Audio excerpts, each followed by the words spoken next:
cà ràng cùi hương thơm, một mạc đồng quê vẫn vương tấm lòng. Ngọt bụi tàn giữa chiều đông, thơm nồng cùi lửa ấm nồng quê xa.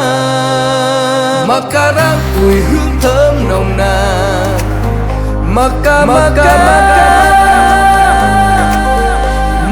ràng cùi thì thơm ngon hơn nhiều.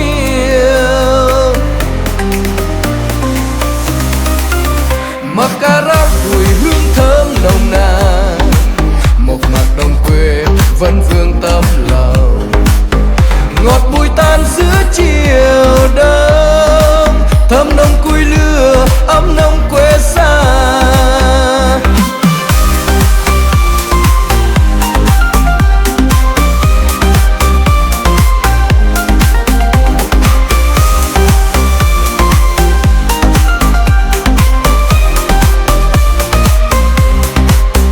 Mạc cà ràng cùi hương thơm, một mạc đồng quê vẫn vương tấm lòng.